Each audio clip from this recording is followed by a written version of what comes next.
बहुत सुंदर। हरे कृष्णा। हरे हरे बोल। बहुत सुंदर। सोनिका माता जी, आप कुछ बोलिएगा इस पे।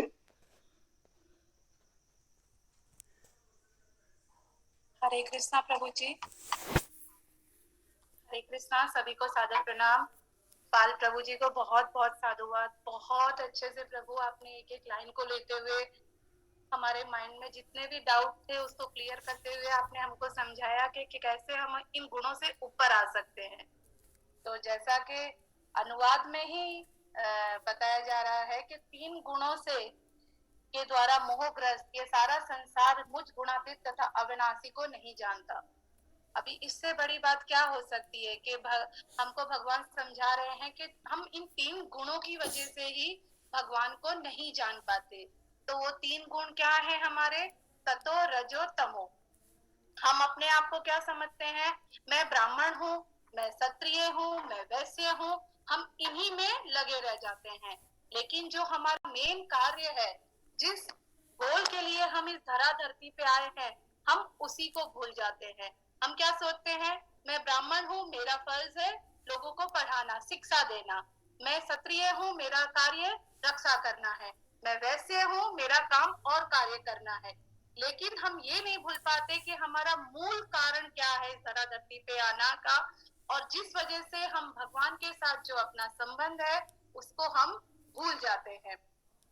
प्रभुपाद जी तात्पर्य में हमको बता रहे हैं, प्रत्येक जीव को प्रकृति के वशीभूत होकर एक विशेष प्रकार का शरीर मिलता है। तद अनुसार उसे एक विशेष मनोवैज्ञानिक तथा शारीरिक कार्य करना होता है।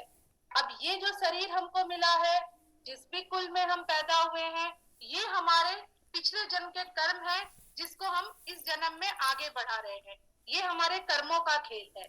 लेकिन उस कर्मों के खेल में ही अगर हम उलझ के रह जाएंगे, अगर हम यही सोच के रह जाएंगे कि हम इसी कार्य के लिए पैदा हुए हैं, तो क्या हम इस भव बंधन से मुक्त हो पाएंगे? पॉसिबल ही नहीं है। हम इस 84 लाख की योनि में ऐसे ही घूमते रहेंगे, ऐसे ही घूमते रहेंगे और बार बार घूमते रहेंगे जब तक हम भगवान के मूल स्वरूप को नहीं पहचान पाएंगे। हम जब तक इस शरीर को ही अपना मानेंगे और इस शरीर से जुड़े हुए बाकी सब जो चीजें हैं उन्हीं को अपना मानेंगे, हम तब तक इस जीवन से मुक्त हो ही नहीं सकते। जैसा कि कल प्रभु भी बता रहे थे कि बार बार आना पड़ेगा, बार बार गर्भ धारण करना पड़ेगा, बार बार गर्भ में आएंगे, और वो गर्भ में रहने की जगह कैसी है प्रभु कल हमको अच्छे से समझा चुके हैं।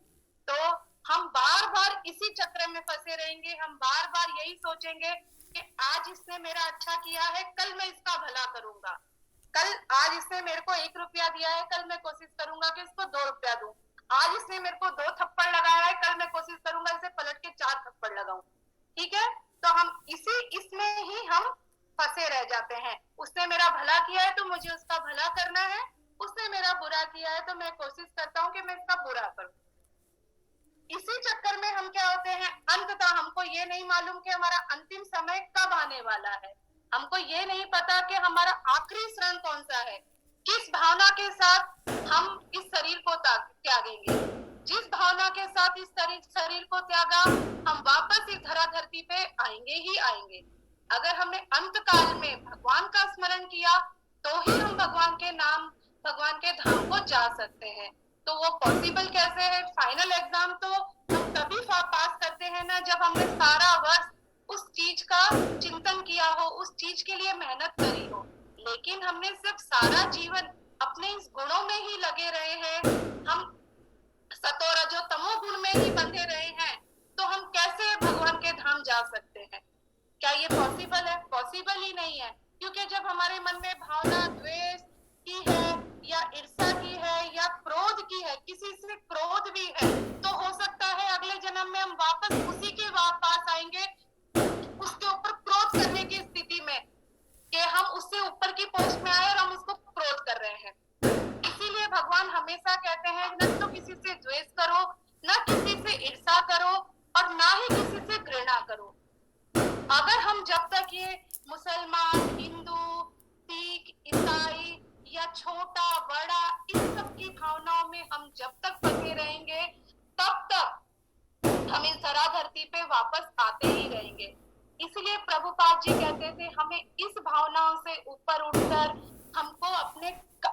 आत्मा के कल्याण के लिए कार्य करना चाहिए।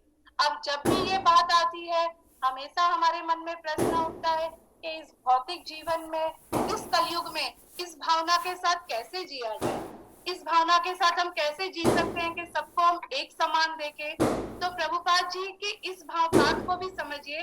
प्रभुपाद जी ने ये नहीं कहा है कि आप शेर के सामने भी जाके खड़े हो जाइए कि आप मुझे खा लें, या वो आपके ऊपर अटैक कर रहा है तो आपको चुपचाप खड़े रहना है, ये प्रभुपाद जी ने कहीं नहीं कहा है। प्रभुपाद जी कहते हैं उचित समय पे उचित व्यक्ति को उचित दंड देना या ज्ञान देना उचित है। उदाहरण के तौर पे प्रभु हमें हमेशा समझाते हैं, एक डॉक्टर के हाथ में कैंची और एक डाकू के हाथ में कैंची, दोनों में फर्क है। एक आर्मी के हाथ में गन और एक चोर के हाथ में गन में भी फर्क है। इसीलिए उचित व्यक्ति को उचित समय पे उचित ज्ञान और उचित दंड देना चाहिए। प्रभु हमें एग्जाम्पल भी देते हैं कि आप किसी भूखे प्यासे, बहुत बेचारे ने 10 दिन से खाया पिया कुछ नहीं है, और आप उसको जाके कह रहे हो कि भैया तू माला कर, तू माला नहीं करता ना इसलिए तू ऐसा है, तू ना ऐसे किया कर, तू आरती किया कर, मंगला आरती किया कर, तो तेरी सारी तकलीफें खत्म हो जाएगी। क्या वो आपके इस ज्ञान को ग्रहण करेगा? बिल्कुल भी ग्रहण नहीं करेगा। वो कहेगा इसका तो दिमाग खराब हो गया, मुझे 10 दिन से खाने को मिला नहीं है, इसको माला की पड़ी हुई है। तो क्या वो आपके ज्ञान को ग्रहण करेगा? नहीं। तो प्रभुपाद जी हमें इन्हीं बातों को समझा रहे हैं कि हमें इन गुणों से ऊपर उठना है। इन गुणों से ऊपर उठने का मतलब ये नहीं है कि आप अपने आप को समझ नहीं पाओ, आप ये नहीं समझ पाओ कि उचित स्थिति क्या है। प्रभु हमें मच्छर और खटमल का भी एग्जाम्पल देते हैं, लेकिन उस गुणों के नीचे आप इतना मत दब जाओ कि आप कृष्ण भावना भावित किसी को ना बना पाओ। अपने अहम में, अपने अपने शरीर की रक्षा के चक्र में आप ये मत भूल जाओ कि आप किसी का कल्याण नहीं कर पाओ। तो कल्याण कब होता है? जब हम हमारी वजह से अगर किसी को भी कृष्ण प्रेम मिल पाए, तो यही असली कल्याण है। तो ही आप किसी का सही मायने में कल्याण कर रहे हो, क्योंकि सब भौतिक वस्तु है, सब नश्वर है, सब नष्ट हो जाएगी। अगर नष्ट नहीं होगा, तो अगर आपकी वजह से कोई इस क्लास में जुड़ा है, या आपकी वाणी से कोई अंत तक इस क्लास में बना रहे, या वो आपके कहने पे 16 माला कर रहा है या 4 नियम का पालन कर रहा है, तो वो ज्यादा जरूरी है, ना कि अपने इस अहम को पाल के रखना जरूरी है। अगर आपकी वजह से किसी का कल्याण हो जाए, कोई कृष्ण भावना भावित हो जाए, तो वो कल्याण ज्यादा जरूरी है। तो इस गुण से ऊपर हमको उठना है। अब दूसरे ही लाइन में प्रभुपाद जी बताते हैं कि माना ये सब सृष्टि, सब सतो रजो तमो गुण भगवान में से निकले हुए हैं, लेकिन भगवान इन गुणों से बंधे हुए नहीं है। इन गुणों से बंधे हुए नहीं है मतलब सारी चीजों के स्पॉन्सर भगवान है, सब चीजों के स्पॉन्सर भगवान है, एक एक चीज के स्पॉन्सर भगवान है, लेकिन भगवान इन गुणों से प्रभावित नहीं होते। किसी को तमो कार्य करते हुए भगवान ये नहीं कहते कि ये तो इतना, देखो ये तो कितना अच्छा तमो व्यक्ति है, चलो मैं भी ये कार्य करके देखता हूँ। या किसी को राजसी कार्य करते हुए देखते हुए भगवान ये नहीं कहते मैं भी इसको करके देखता हूँ। या तमो रजोगुण को नहीं करते हुए बोलते। तो इस तरह से भगवान हमारे किसी भी गुणों से बंधे हुए नहीं है। इसका अर्थ हम ऐसे समझ सकते हैं, एक राजा है जिसने ये रूल्स रेगुलेशन सब बनाए हैं। एक जैसे हम ओमान की बात करें, ओमान के राज्य जैसे रूल्स रेगुलेशन जो बंधे हुए हैं, उस रूल्स रेगुलेशन से यहाँ के किंग, यहाँ के सुल्तान बंधे हुए नहीं है। वो इन रूल्स से बंधे हुए नहीं है। वो रूल्स हमारे जैसे भौतिक जीवन के लिए है, हमारे लिए है, हमारे कल्याण के लिए है। तो इसीलिए भगवान किसी भी गुणों से परे हैं, और जो व्यक्ति इन गुणों से ऊपर उठ जाता है वही भगवान को जान पाता है। जैसा कि प्रभु ने भी एग्जाम्पल दिया कि जानंती माम बूढ़ा, तो कोई विरला ही होता है जो कृष्ण भावना भावित हो पाता है, जो कृष्ण के तत्वों को समझ पाता है। और जो कृष्ण के तत्वों को समझ जाता है, जो कृष्ण नाम का रस पी लेता है, उसको और कोई रस पीने की आवश्यकता भी नहीं है। हमारे मन में जो अक्सर ये ख्याल उठता रहता है, क्वेश्चन आता रहता है जब हम शुरू शुरू में जुड़ते हैं, अरे हम तो बचपन से ये करते आ रहे थे, हम तो बचपन से ये कर रहे थे, अब वो छूट जाएगा। कुछ भी आपसे नहीं छूटेगा, कुछ भी नहीं छूटेगा, और न छोड़ने की जरूरत है। मैं तो बार बार इसी बात को कहती हूँ, कुछ छोड़ने की तरफ ध्यान मत दीजिए। क्या अपनाना है, क्योंकि सबको अपने जीवन में प्लस करना अच्छा लगता है, माइनस करना जल्दी से अच्छा नहीं लगता। तो अब हमको सिर्फ और सिर्फ हमारे जीवन में अपनाना है, वो है भगवान का नाम। भगवान के नाम को अपने जीवन में अपनाना है। बाकी जो हमारे जीवन की अनवांटेड चीजें हैं, वो हमसे अपने आप दूर होती चली जाएंगी। जहां भगवान को लगेगा कि ये व्यक्ति आपके लिए, आपके कृष्ण भावना भावित होने के लिए आपके लिए बाधक है, उसको भगवान अपने आप आपसे दूर करते चले जाएंगे। आपको उसके लिए कोई भी कार्य करने की जरूरत नहीं पड़ेगी, कुछ भी मेहनत आपको करने की जरूरत नहीं पड़ेगी। और जब तक हम ये, जैसा प्रभु ने लास्ट लाइन में कहा कि भगवान आपको कहीं पे भी नहीं छोड़ेंगे और दुनिया आपको कहीं के लायक नहीं छोड़ेगी, तो इसी बात को मैं वापस रिपीट करूंगी, ये प्रभु की लाइन सबसे इंपॉर्टेंट थी। तो आपको जब भगवान को कृष्ण भावना भावित कैसे होंगे, आप कैसे उस धाम तक जाने के लिए लायक होंगे, तभी ना जब आप सारे रिश्तों की सच्चाई समझ पाएंगे, सब चीज समझ पाएंगे कि ये सब चीजें नश्वर है, ये कोई भी हमारे कभी काम नहीं आना। शुरुआत हमारी भगवान के नाम से हुई थी, अंततः हम भगवान के नाम में ही मिल जाते हैं। जब हम इस धरा धरती पे आते हैं, भगवान को थैंक यू बोला जाता है। बोलता चाहे कोई भी है, माँ बाप, दादा दादी, कोई भी बोला, भगवान को ही थैंक यू बोला जाता है। जब हम इस धरा धरती से जाते हैं, तब भी भगवान के नाम से जाते हैं। लेता कोई और है, लेकिन वो लिया हमारे लिए ही जाता है। तो चींटी से लेके ब्रह्मा तक भगवान में सम्मिलित है, सब भगवान के द्वारा संचालित है। भगवान कठपुतली का वो धागा है जो सबको दिखाई नहीं देता। कठपुतली गेम खेलते हुए हम लोगों को दिखती रहती है, वो धागा जुड़ा हुआ किसी को भी दिखाई नहीं देता।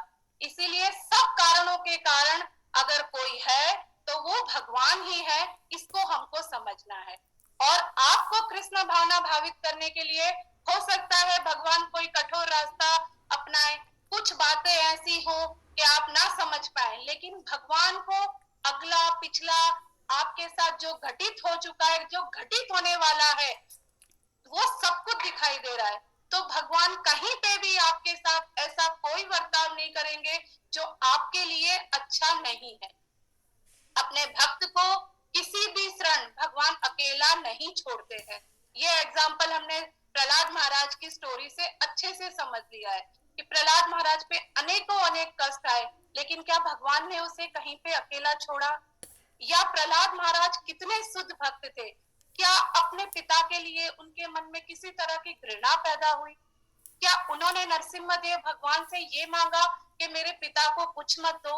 उन्होंने तो फिर भी अपने करुणा हृदय के कारण भगवान से क्या मांगा कि मेरे पापा का कल्याण करो, मेरे पिताजी का कल्याण करो। तो ये होता है फर्क एक भक्त में और एक अभक्त में। जो कृष्ण भावना भावित हो जाता है, वो इन गुणों से ऊपर उठ जाता है। तो वो होगा कैसे, वो हमारे जीवन में आएगा कैसे, वो हमको पता चलेगा अगले श्लोक से। प्रभुपाद जी ने एक लाइन लिख के तो यहाँ पे बताया है कि श्रवण से ही हम इन गुणों से ऊपर आ सकते हैं, और कृष्ण भावना भावित होकर ही हम इस गुण से ऊपर आ सकते हैं। बाकी सारी चीजें पाल प्रभु जी ने बहुत अच्छे से समझाई। यहीं पे रामायण का एक लाइन मुझे भी याद आती है, जाकी रही भावना जैसी, प्रभु मूरत देखी तिन तैसी। जिसकी जैसी भावना है, जो जिस गुण से प्रभावित है, वो भगवान को उसी नजरिए से देखता है। उसी युद्ध स्थल में अर्जुन भी खड़ा था, उसी युद्ध स्थल में दुर्योधन भी खड़ा था। तो अर्जुन के देखने का नजरिया देखिए और दुर्योधन के देखने का नजरिया देखिए।